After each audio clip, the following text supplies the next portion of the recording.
मेरी YouTube family, कैसे हैं आप सब। उम्मीद करती हूँ आप सब खैरियत से होंगे और अल्लाह के करम और फजल को दोनों हाथों से समेट रहे होंगे। कुछ दिनों से मैं आपसे बार बार जिक्र करी थी, मैं बहुत ज़्यादा उदास हूँ। मैं क्यों उदास हूँ, आपको टाइटल से तो अंदाज़ा हो ही गया होगा। सुल्तान शिफ्ट हो चुके हैं और आज उनके लिए मैं ये खाना बना रही थी कि वो शिफ्टिंग कर रहे थे, तो उन्होंने लंच यहाँ किया और फिर मैंने साथ भी इनको दे दिया। लेकिन हम दोनों हस्बैंड वाइफ बहुत ज़्यादा डिस्टर्ब थे, बहुत ज़्यादा उदास थे, क्योंकि सुल्तान जा रहा था। सारी रौनक हमारे घर में उसकी वजह से होती है। तो जी दुआ कीजिएगा अल्लाह ताला हमें हिम्मत दे अपने बच्चे के बगैर रहने की। अम, यकीन करें आज दूसरा दिन है उसको गए हुए। गली में कोई बच्चा बोलता है तो मुझे ऐसे लगता है सुल्तान मुझे आवाज़ दे रहा है, सुल्तान कुछ कह रहा है। तो हम सब बहुत उदास थे। कैसर जो है बार बार मुझे आके कह रहे थे सुल्तान जा रहा है, हम क्या करेंगे। तो मैं कहती कि कुछ भी नहीं होता, आप क्यों परेशान हो रहे हैं। आपने मुझे कहा था हम सैड नहीं होंगे, तो आप क्यों सैड हो रहे हैं। तो मुझे कहते थे कि हाँ मैंने तो कहा था, लेकिन अब मुझे कुछ हो रहा है, मैं रो रहा हूँ। तो वो मेरे सामने खड़े होकर रोते भी रहे, लेकिन मैं बड़ी स्ट्रांग बन के खड़ी रही, क्योंकि मैं उनके सामने रोने लग जाती तो काम बहुत ज़्यादा बढ़ जाता। तो लेकिन वो अंदर गए तो सुल्तान को गले लगा के बहुत ज़्यादा रोए, बहुत उदास हुए कि सुल्तान आप जा रहे हो। क्योंकि कैसे थोड़ा सा भी बाइक बाहर निकालते और उसको इतनी पहचान थी बाइक की कि वो फ़ौरन से कहता पापा जा रहे हैं। क्योंकि हम एक ही पोर्शन में, एक ही घर के नीचे वाले पोर्शन में हम हैं और ऊपर सुल्तान लोग थे। तो इस वजह से सुल्तान को फ़ौरन से पता लग जाता था कि अब बाबा ड्यूटी से आ गए हैं, बाबा ड्यूटी से के लिए जा रहे हैं या कहीं भी जा रहे हैं, बाइक निकाल चुके हैं। तो वो फ़ौरन से कहता था बाबा मैं आ रहा हूँ। तो हम बहुत ज़्यादा फ़ील कर रहे थे और मैं तो फ़ील कर ही रही थी, कैसे बहुत डिस्टर्ब थी। तो जी अंदर जाके वो बहुत रोए सुल्तान को गले लगाकर, तो सब ने उनको चुप कराया। लेकिन मैं कुकिंग में बिज़ी थी, मैं अंदर नहीं गई और मैंने इनसे बात नहीं की, क्योंकि मुझे पता था वो ज़्यादा फूट के रोएंगे। तो जी अल्लाह ताला सबको प्यारी प्यारी औलादें दे। अल्लाह ताला हमारे सुल्तान को लंबी ज़िंदगी दे। हम अभी तक सैड भी हैं, उदास भी हैं, तो दुआ कीजिएगा हमारे लिए।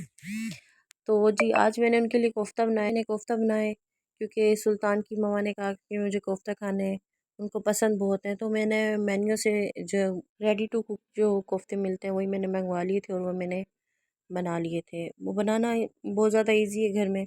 मैंने इसके लिए 2 कप जो है ऑयल डाल के उसमें 2 ऑनियंस कट करके और उसको फ्राई कर लिया था, क्योंकि कच्चे मुझे, मैं ब्लेंड करके मसाला डालूंगी तो कच्चे मुझे उसमें प्याज अच्छे नहीं लगते। तो इसको मैं फ्राई कर लूँगी अच्छी तरह, गोल्डन हो जाएंगे तो तब इसके बाद ब्लेंडर में 4 से 5 टमाटर, 4-5 मिर्चें, ज़ीरा 1 चम्मच और जो है ऑनियन जो मैं फ्राई कर लूँगी वो इसमें ऐड कर दूँगी। इन सब चीज़ों को ब्लेंड कर लूँगी। ब्लेंड करने के बाद दोबारा से इसको फ्राई करेंगे। हाँ जी, तो सुल्तान की मदर मुल्तान में रहती थी। हम दोनों का मेका, क्योंकि हम दोनों सिस्टर्स भी हैं, हम दोनों का मेका मुल्तान में है। मुल्तान से वो शादी होकर यहाँ आई। उसके बाद मुबीन भाई की एक दफ़ा जॉब मुल्तान हुई, तो फिर वो दोबारा मूव कर गई। तब सुल्तान जो थे 1 मंथ के थे, बिल्कुल चिल्ले से फारिग हुई थी सिस्टर, और ये लोग मूव कर गए थे। उस वक्त में बहुत ज़्यादा रोई थी, बहुत उदास थी, क्योंकि वो बिल्कुल नन्ना सा, मैं साथ थी हॉस्पिटल में, मेरे सामने वो आया, मेरे हाथों में खेला। तो वो वक्त भी मुझे बहुत मुश्किल लगा जब इसको मैंने भेजा। तो तब भी ये था कि मेरा हफ्ता भी बहुत मुश्किल से गुजरता था और मैं सुल्तान को मिलने के लिए पहुंच जाती थी, और महीने में 3 से 4 चक्कर लाजमी मेरे लग जाते थे। तो उदास रहती थी बहुत ज़्यादा, लेकिन होते होते एडजस्ट हो गया। फिर ये बोलने लग गया, इसकी हरकतें बढ़ने लग गई, तो और ज़्यादा प्यार आने लगा इस पे। मैं इसकी एक ही खाला हूँ सुल्तान की, तो मेरी जान है इसमें।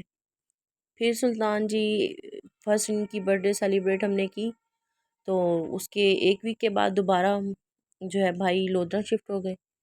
तो फिर जब हमारे लोधरा में रौनक आ गई और हम लोग फिर से ज़िंदगी की तरफ आ गए, और हम दोनों हस्बैंड वाइफ बहुत खुश रहने लगे सुल्तान के साथ, उसकी शरारतों के साथ, और ये हमारे साथ अटैच से अटैच होता गया। ये अपने घर में कम रहता और हमारे पास इतना खेलता, हमें हमें और कुछ याद ही नहीं रहता था सुल्तान के अलावा। अब भी ऐसे ही था, सुल्तान बड़ा हो गया माशाल्लाह। 2 इयर्स का हो चुका था। 14 अगस्त को इसकी डेट ऑफ बर्थ है, तो हमने बर्थडे इसकी सेलिब्रेट की थी। तो ये सुबह उठते ही सबसे पहले से नीचे आ जाना होता था, और इसको मामा और बाबा चाहिए होते थे। माँ मुझे माँ कहता है और कैसर को बाबा कहता है। तो बड़े बाबा कैसर है और माँ मैं हूँ। तो हम दोनों के पास आ जाता था और वहीं पे उसने फीडर पीना होना होता और कार्टून्स देखने। और उस और ऐसे वो कार्टून्स नहीं देखता, वो हमेशा कैसर के बाजू पे लेट के और फिर वो देखता है। उसके बाद जो है वो मैं किचन में बिज़ी होती तो आके मेरी टांग पकड़ के खड़े हो जाना कि चलो अंदर। और मुझे अब अपने बाजू पे सुलाओ, बाप का टाइम है, फिर मेरे बाजू पे लेट के और हम लोग जो है यूट्यूब से सर्च कर कर के अच्छे अच्छे से कार्टून्स मैं इसको दिखाती थी, ये बड़ा खुश होता था। तो बहुत प्यारा टाइम था सुल्तान के साथ जो गुजर गया उड़ गया। बस जहाँ रहे आबाद रहे और अल्लाह ताला इनको बरकतें दे, इनके रिस्क में फराखियाँ दे, इनको नज़र बद से बचाए। सबसे पहले अल्लाह ताला से यही दुआ किया करें, अल्लाह आप लोगों को नज़र बद से बचाए। और ये हकीकत है, नज़र बरहक है, नज़र खा जाती है हर चीज़ को। हजूर पाक सल्लल्लाहु अलैहि वसल्लम का फरमान है कि साबित ऊँट को हंडिया में डाल देती है। तो नज़र इतनी बुरी चीज़ है। तो सबसे पहले दुआ अल्लाह ताला इन लोगों को नज़र बद से बचाए, क्योंकि लोगों को बुरे वक्त में मुश्किल हालात के ख्वाब नहीं आते।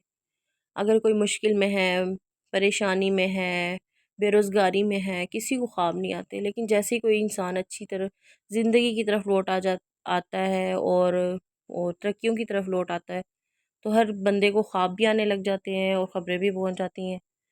तो कि अब ये सेटल्ड हो गए हैं। बुरे वक्त में कोई किसी का साथी नहीं होता। ये आप आज़मा कर देख लें कि बुरे वक्त में हमेशा आप अपने आप को अकेला ही पाएंगे। लेकिन जैसे ही आप तरक्कियों की तरफ जाएंगे तो आपको किसी को आपको बुलाना नहीं पड़ेगा, आपके पीछे एक हजूम होगा। तो अल्लाह से दुआ है, अल्लाह ताला मायूसी वाले बेरोज़गारी से बचाए और ऐसे रिस्क से मगरूरी वाले गरूर वाले रिस्क से बचाए जो हमें अल्लाह ताला दे और उसके बाद हम गरूर में आ जाए। तो जी पता नहीं कहाँ से कहाँ हम पहुँच गए। अल्लाह ताला आबाद रखे मेरे सुल्तान को, वो जहाँ रहें। तो इंशाल्लाह इंशाल्लाह हम सुल्तान को मिलने जल्द जाएंगे। हम उनके बगैर रह ही नहीं सकते, हम लोग पता नहीं कैसे उसके बगैर टाइम गुजार रहे हैं। तो जल्द जाएंगे। तो वो जो मैंने मिसाला आपको बताया था, मैंने ग्राइंडर में डाला था, वो मैंने ग्राइंड कर लिया था। उसके बाद मैंने इसको जो है डाल के अच्छी तरह से भून लिया था ताकि उसमें से कच्चापन निकल जाए। और थोड़े से मिसाले मैंने ऐड कर दिए थे, लाल मिर्च, गरम मसाला पाउडर 1 चम्मच, 1 चम्मच नमक ऐड किया था और 1 चम्मच जो है सूखा धनिया ऐड कर लिया था, 1 चम्मच हल्दी पाउडर ऐड कर लिया था और इसके बाद अच्छी तरह भून लिया था। और 4 से 5 सब्ज़ मिर्चें भी डाल दी थी ताकि खुशबू बहुत अच्छी सी आ जाए। तो ये मेन्यू का देखें कोफ्ते हैं जी, और ये बड़े मुझे लग रहा था कि टूट जाएंगे। मैंने जब इसको रखे बड़े सॉफ्ट से थे। जब मैंने इसको रख रही थी तो मुझे ये लग रहा था ये जब मैं थोड़ी देर बाद ढक्कन हटाऊंगी तो ये बिल्कुल ही मिक्स हो चुके होंगे, इतने सॉफ्ट थे। तो लेकिन अल्हम्दुलिल्लाह बड़े ज़बरदस्त लगे, मुझे अच्छे लगे, इकोनॉमिकल हैं, इतने में ही पड़ जाते हैं अगर हम घर में बना लें। तो ये बने बनाए थे और 18 पीसेस थे। तो मुझे ये अच्छा लगा, इनका टेस्ट भी, और अच्छे लगे बनने में। ये है कि कोई गेस्ट आ जाए और आपको अर्जेंटली कुछ बनाना पड़े तो ये है कि आपको इजीली जल्दी से बनने वाली और मज़ेदार सी जो है सालन रेसिपी है। तो हमारे बिल्कुल करीबी इसकी फ्रेंचाइज़ है तो हमने इजीली इसको मंगवा लिया था और मेरे लिए आसान है कि ये मंगवा कर मैं कभी भी कोई गेस्ट आए हैं तो मैं जल्दी में ये बना सकती। जब ये तैयार हो गई थी तो ऊपर से आपने मैंने देखा होगा कि 1 चम्मच मैंने गरम मसाला ऐड करके ढक्कन दे दिया ताकि इसमें अच्छी सी खुशबू आ जाए। तो जी मैंने थोड़ा सा पानी भी ऐड कर दिया था ताकि मैं इसकी कुछ ग्रेवी भी बना लूँ, क्योंकि कुछ मज़दूर भी आए हुए थे जो सामान रखवा रहे थे और सबने खाना खाना था और मैंने थोड़ा सा साथ भी दे दिया था सिस्टर को ताकि वो परेशान ना हो। तो जी आज का दिन तो बहुत सैड था और जी खाना ये रेडी हो गया था। ये इसकी फ़ाइनल जो है शक्ल है, ये मैंने अलग से सर्व करके नहीं, है जो मैंने साथ दिया था वो उसी की थोड़ी सी क्लिप बना लिया था। और ये है जी उनका सामान और ये जा रहे हैं। अल्लाह ताला की अमान में रहें, शादो आबाद रहें, नज़र बद से महफूज रहें, दुश्मनों की शर से महफूज रहें। अल्लाह ताला इनको तरक्कियाँ अता फ़रमाए, इनको बरकतों वाले रिज़्क़ अता फ़रमाए, सुल्तान को अपनी अमान में रखें और जहाँ रहें खुश रहें। आपको आज की वीडियो कैसी लगी लाइक कीजिए, अगर अच्छी लगी तो चैनल को सब्सक्राइब कीजिए और आगे शेयर किया कीजिए।